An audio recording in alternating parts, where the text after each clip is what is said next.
একটা শাকচুন্নি একটা গাছের সব তাল খেয়ে ফেলে দিয়েছে। পেট ভরা, কিন্তু মন ভরেনি। তাই সে নতুন তাল গাছ খুঁজছে।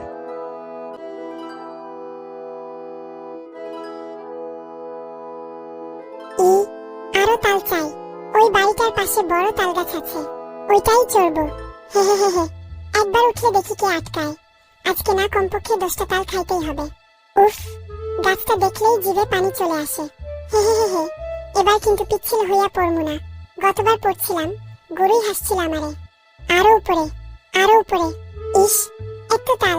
এই তাল না খাইলে আমার বুক ধরফর করে। হে হে হে, তাল খেকো শাকচুন্নি আসতেছে রে। মা, এবছর গাছে কত তাল বলো তো? ওই যে কত গোল গোল চকচকে তাল ঝুলতেছে। মা, আমায় না একটু তাল দিও প্লিজ। আমার জন্য তালের বড়া বানিয়ে দিও। তুমি তো গতবার বলেছিলে তাল কম ছিল, পরে করব। এবার কিন্তু অজুহাত চলবে না মা। এবার গাছে এত তাল, আমি দুহাতে ধরে গুনে ফেলব। দেখবা মা গো, তুমি শুধু তাল নিয়ে এসে আমার বড়া বানাও, আমি নিজেই হাড়ি ঘষে পরিষ্কার করে দিব। ওই তালের বড়ার গন্ধে তো আমি ভাসি। হে হে হে। আরে বাবা, তোমার বাপ সারাদিন ধুধু রোদে কাজ করে কাই টাকা আনে? তুমি তো শুধু বললেই হলো তাল বড়া, পিঠা, পায়েস, মিষ্টি, ডাল সবই চাই। এইসব বানাতে চাল, ডাল, গুড় কত কিছু লাগে জানো? তাল বড়া বানানোর খরচ কি মাঠে পড়ে আছে নাকি?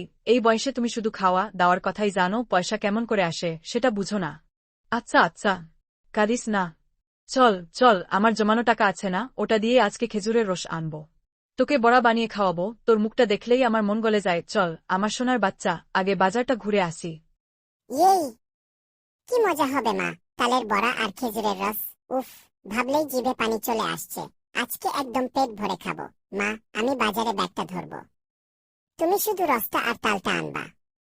তারপর না আমি চুলার সামনে দাঁড়িয়ে দাঁড়িয়ে দেখব কিভাবে বড়া সিজল সিজল করে ভাজা হয়, আরো মজা করে। মা গো, তুমি আজকে না কমপক্ষে 5টা বড়া দিবা আমাকে, না হলে আমি কিন্তু গুম করে বসে থাকবো।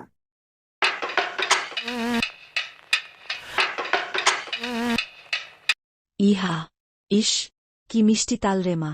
আজকা তো পেটি নাচতেছে। এত মজা অনেক দিন খাই নাই। আহ, আজকে না খাইলে আবার কয়দিন পাবো?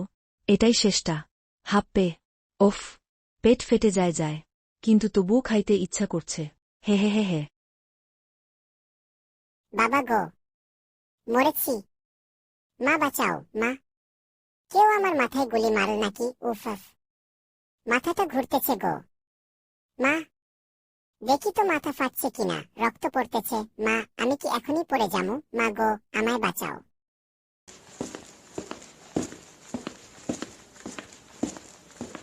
কি হয়েছে খোকা? এভাবে চিল্লাচিস কেন? ওরে বাবা, মাথায় হাত দিয়ে কাঁপতেস কেন? কেউ তোকে ধাক্কা দিল নাকি পড়ে গেলি?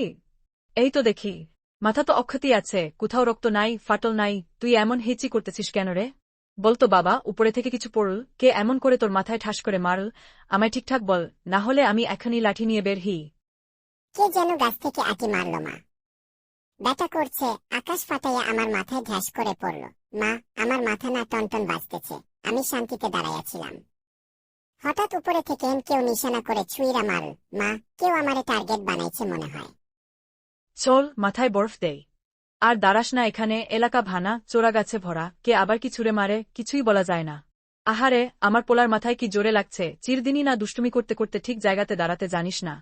চল দ্রুত, ঘরে গিয়ে বরফ চেপে ধরবো, নাহলে ফোলা উঠবে, তুই আবার কাঁদবি। কে করে থাকুক তার বিচার পরে হবে, আগে আমার বাচ্চার মাথা ঠিক আছে কিনা দেখি।